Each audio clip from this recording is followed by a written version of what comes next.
Vote হবে রাজ্যে, accent হবে মমতা ব্যানার্জির গায়ে। এই জন্য এক চিরন্তন সত্য। যেমন করে চিরন্তন সত্য দুয়ে দুয়ে চার হয়, কর্পূর বাতাসে উড়ে যায়, জলের সংস্পর্শে আগুন নিভে যায়, ঠিক তেমনি ভাবে আর এক চিরন্তন সত্য হলো এই বাংলার রাজনৈতিক পরিমণ্ডলে, রাজনৈতিক বিশ্লেষণে বাংলা রাজ্যে যখনই ভোট হবে তখনই মমতা বন্দ্যোপাধ্যায়ের অ্যাকসিডেন্ট হবে। আমরা দেখেছি গত নির্বাচনেও, গত বিধানসভা নির্বাচনেও আমরা দেখেছি মমতা বন্দ্যোপাধ্যায়ের অ্যাক্সিডেন্টের ঘটনা। আগামী লোকসভা নির্বাচন উপলক্ষে মমতা বন্দ্যোপাধ্যায়ের একই অ্যাকশন হওয়ার ঘটনা। তাই তো বাংলার রাজনীতিবিদেরা ব্যঙ্গ করেই বলছেন বাংলায় ভোট হবে অথচ মমতা বন্দ্যোপাধ্যায়ের অ্যাক্সিডেন্ট হবে না, এ যেন এক অসম্ভব ব্যাপার। সে যাই হোক, মমতা বন্দ্যোপাধ্যায়ের সেই কনভয়ে প্রায় 200 কিমি গতিতে একটি গাড়ি চলে যায় এবং সেই ঘটনায় মমতা বন্দ্যোপাধ্যায় আক্রান্ত হয়। সেই ঘটনাটি মমতা বন্দ্যোপাধ্যায় বলেছিলেন। আসুন মমতা বন্দ্যোপাধ্যায় কি বলছে সেটি দেখি। আমাকে গাড়িটা প্রায় ড্যাশই করে দিত এবং ওই গাড়িটা প্রায় 200 স্পিডে যাচ্ছিল। মমতা বন্দ্যোপাধ্যায়ের কথা মতো বোঝা যাচ্ছে মমতা বন্দ্যোপাধ্যায় জনসভা করে যখন ফিরছিলেন ঠিক সেই সময় প্রায় 200 কিমি গতিতে একটি গাড়ি মমতা বন্দ্যোপাধ্যায়ের কনভয়ের সামনে দিয়ে চলে যায় এবং সেই ঘটনায় মমতা বন্দ্যোপাধ্যায় আক্রান্ত হয় এবং আঘাত লাগে। এই ঘটনায় বা এই কথার মধ্যে দিয়ে আমাদের সাধারণ জনগণের কতগুলো প্রশ্ন জাগে, যে প্রশ্নগুলো মমতা বন্দ্যোপাধ্যায়ের পক্ষে হয়তো উত্তর দেওয়া সম্ভব নয়। প্রথমত, আমরা ছোট থেকে দেখে এসেছি যখনই কোনো নেতা বা রাজনৈতিক ব্যক্তি কোথাও জনসভা করে ফিরে যান তখন সেই রাস্তাটা পুলিশ প্রশাসন কিংবা দলীয় কর্মী দ্বারা নিয়ন্ত্রণে থাকে যাতে কোনো রকম অঘটন না ঘটে। এক্ষেত্রে বাংলার একজন মুখ্যমন্ত্রী কোথাও জনসভা করে ফিরছেন অথচ সেই জায়গায় পুলিশ নিয়ন্ত্রণে নেই, এটা কখনো মানা যায় না। প্রায় 200 কিমি গতিতে কোনো একটা গাড়ি সাধারণ জনসভার সম্মুখ দিয়ে কখনোই যেতে পারে না। যদি যেয়ে থাকে তাহলে মমতা বন্দ্যোপাধ্যায়ের নিয়ন্ত্রণে যে সমস্ত পুলিশরা ছিল তারা কেন নিয়ন্ত্রণ করতে পারলো না সেই গাড়িটাকে আইডেন্টিফাই করতে পারলো না কেন? মমতা বন্দ্যোপাধ্যায় বলছেন যে সেই গাড়িটাকে নাকি আইডেন্টিফাই করা যায়নি বা চিহ্নিত করা যায়নি। তাহলে কেন চিহ্নিত করা যেতে পারলো না? পুরো রাস্তায় এত পুলিশ থাকা সত্ত্বেও সেই গাড়িটাকে তারা কেন ধরতে পারলো না? নাকি এটা নিছকই সাজানো, সেটা মমতা বন্দ্যোপাধ্যায় জানেন।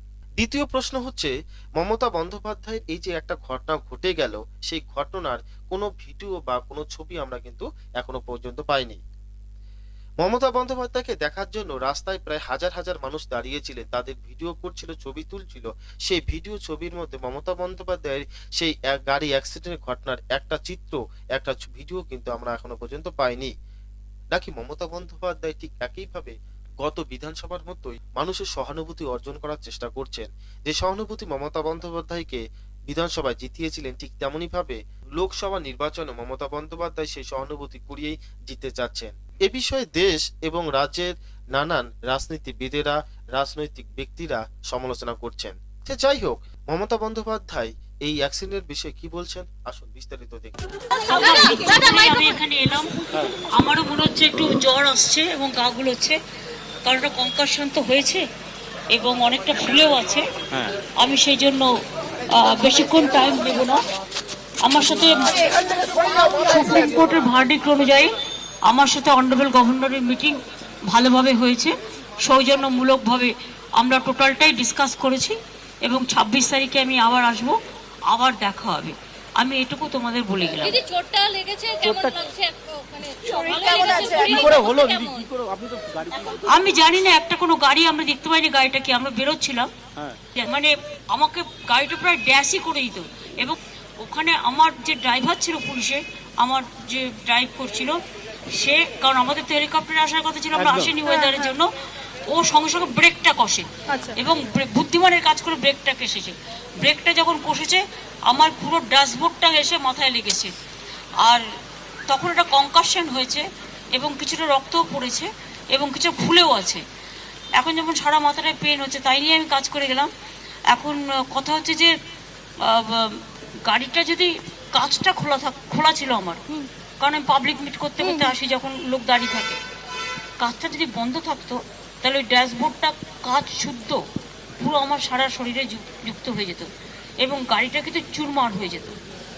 ওই ব্রেকটা কষেছিল বলে কোনো রকম 1 সেকেন্ডের জন্য হয়তো বলতে পারো মানুষের আশীর্বাদেই বেঁচেছি।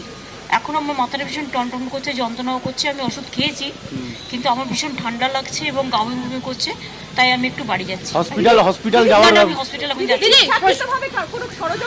কোনো প্রশাসনিক না, না, গাড়িটাকে চিহ্নিত করা গেছে দিদি? গাড়িকে চিহ্নিত বা কার গাড়ি এগুলো দেখো, অনেকে অনেক সময় মিসইউজও করে কারো গাড়ি বলে। এগুলো তোমরা তো দেখেছো, বিএসএফ এর ড্রেস পরে আমার বাড়ি চলে গেছিল। আমার মনে হয় এটা পুলিশ ইনভেস্টিগেশন করুক, মানে law will take its own course. Police investigation করে দেখুক, আমি এক্ষুনি কোনো কথা বলতে চাই না।